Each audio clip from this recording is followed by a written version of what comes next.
Tayong mga Pilipino ay hindi maitatanggi na napakahilig sa mga pelikula. Maging ito man ay Ingles o sa wikang Tagalog, minsan maiisip natin kung paano ginawa o kung gaano kamahal ang ginastos upang mabuo ang ilan sa mga pinakamagagandang pelikulang ginawa. Kaya naman po, inihahandog ko ang 10 pinakamahal na pelikulang ginawa sa kasaysayan. Number 10, A Chronicles of Narnia. Ang pelikulang Narnia ay hinango sa librong isinulat ni C.S. Lewis. Ito ay tungkol sa ilang mga bata na napunta sa mundo ng Narnia at ang kanilang paglalakbay kasama ang isang makapangyarihang leon na nagngangalang Aslan. Siya rin ay ang dating hari ng buong Narnia at ang kanyang pagnanais na makuha muli ang trono. Ang halagang ginasto sa paggawa ng pelikulang ito ay umabot sa $225 milyong o katumbas ng humigit sa 11 bilyong piso. Ang kinita naman ng palabas na ito ay umabot sa $419 milyong o katumbas ng humigit kumulang sa 21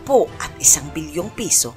Number 9, ang The Dark Knight Rises. Lahat halos ng pelikulang hinango sa comics na Marvel ay talaga naman pangmalakihan. Hindi naiiba dito ang pelikulang The Dark Knight Rises. Ang kwentong ito ay umiikot sa paghahasik ng kasamaan ng isang dating miyembro ng League of Shadows at sa paglaban ni Batman at ng iba pa upang matuldukan ito. Ang halagang inabot sa paggawa nito ay umabot sa $230 milyong o katumbas ng 11.5 bilyong piso at ang kinita naman ng pelikulang ito ay umabot sa $375 bilyong o katumbas ng humigit kumulang sa 19 trilyong piso.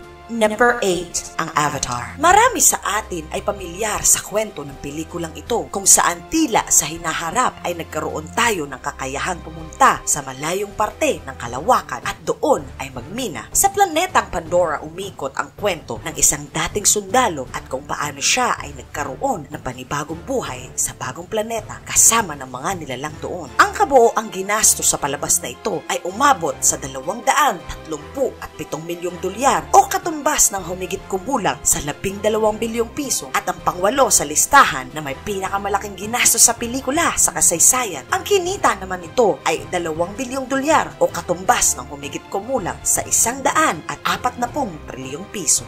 Number 7, ang Harry Potter and the Half-Blood Prince. Kilalang kilala ang librong ito na isinulat J.K. Rowling dahil sa librong ito hinango ang pelikulang Harry Potter and the Half-Blood Prince. Ang kwentong ito ay umikot pa rin sa ngayon ay binata ng si Harry Potter kasama ang kanyang mga kaibigan sa mundo ng mahika kung saan pinipilitong labanan ang isang masamang salamangkero o wizard na si Voldemort. Ang ginastos para mabuo ang pelikulang ito ay umabot sa $250 milyong.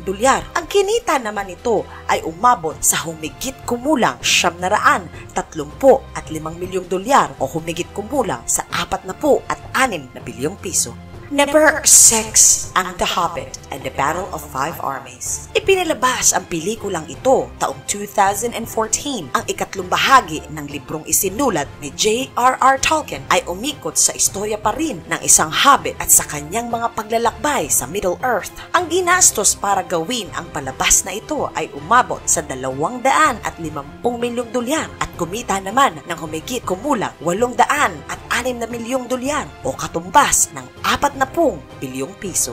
Number 5, ang Spider-Man 3. Ang mga karakter sa Marvel ay napakaraming beses na nabigyan ng kulay sa pamamagitan ng pelikula. Sino pa ba naman sa atin ang hindi nakikilala sa karakter na si Peter Parker o mas kilala sa katawagang Spider-Man? Ang kwento ng Spider-Man 3 ay umikot sa bidang syempre pa si Spider-Man at sa kakambal nito, ngunit hindi gaya niya na ang pangunahing intensyon ay tumulong. Kabaligtaran naman ang kanyang kakambal na walang ibang nais kundi ang maghasik ng kasamaan at kaguluhan. Ang ginastos upang mabuo ang high-tech na pelikulang ito ay umabot sa $258 milyong. Ang kinita naman ito ay umabot sa higit $870 milyong o katumbas ng 44 bilyong piso. Number 4, ang Tangled. Lumaki tayong pamilyar sa kwento ni Rapunzel at sa kanyang napakaganda at mahabang buhok kung saan siya ay itinago sa isang napakataas na tore ng kanyang kinilalang ina na yun pala ay ang intensyon lamang ay siya ay masolo dahil sa kapangyarihan ng kanyang buhok at kung paano ang isang lalaki o prinsipe ay tinangkang siya ay palayain. Ang Tangled ay isa sa isang modernong bersyon ng kwentong ito. Ang cartoons na ito ay nakabibigla ang tagumpay. Umabot sa 260 milyong dolyar ang ginastos upang mabigyan ng buhay ang karakter na si Rapunzel at kumita naman ng 572 milyong dolyar o katumbas ng 29 bilyong piso. Number 3, si John Carter of Mars. Ang kwento ng pelikulang ito ay umikot sa isang lalaki na sa paghahangad ng kayamanan ay hindi sinasadyang mapunta sa planetang Mars at doon na nagsimula ang kanyang paglalakbay upang makabalik sa kanyang mga gintong natagpuan ng buhay. Ang John Carter ay ikatlo sa pinakamahal na palabas na ginawa sa halagang aabot sa 264 milyong dolyar. Ngunit kumita lamang ito ng 20 milyong dolyar na higit sa presyo ng paggawa nito o katumbas ng 248 milyon o humigit kumulang sa 4 na bilyong piso.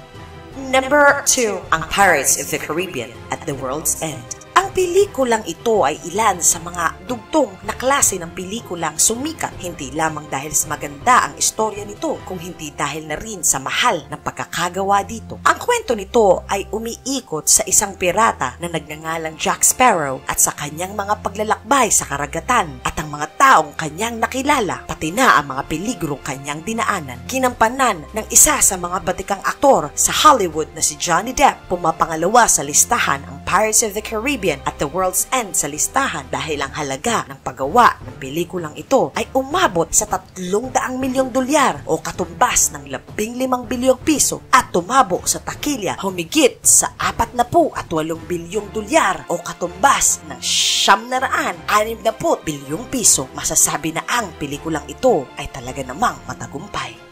Number 1, ang Pirates of the Caribbean on the Stranger's Tide. Ang pinakamahal na pelikulang ginawa sa kasaysayan ay ang Pirates of the Caribbean on the Stranger's Tide na pinangungunahan pa rin ng batikang aktor na si Johnny Depp. Ang kwento ay umiikot sa dati nitong kasintahan at ang pirata nitong ama at kung paano makakamit ang walang hanggang buhay. Ang ilan sa mga karakter dito ay ang mga sirena, ang ama ni Jack Sparrow at marami pang iba. Ang kabuuang ginastos upang magawa at mapanood natin ang pelikulang ito ay umabot sa 378 milyong dolyar o katumbas ng humigit kumulang sa 18 bilyong piso. Matapos itong maipalabas, ang kabuuang kinita ng pelikulang ito ay halos umabot sa 1.1 bilyong dolyar o tumataginting na 55 bilyong piso. Ang mga pelikulang aking nabanggit ay ang mga ilan sa pinakamahal na pelikulang ginawa sa kasaysayan. Kung ito man ay maganda o hindi ay depende na lamang po ito sa panlasa ng mga manonood. Para sa inyo, ano ang pinakamagandang pelikula na inyong napanood? I-comment lamang sa section sa ilalim ang inyong sagot at aking babasahin.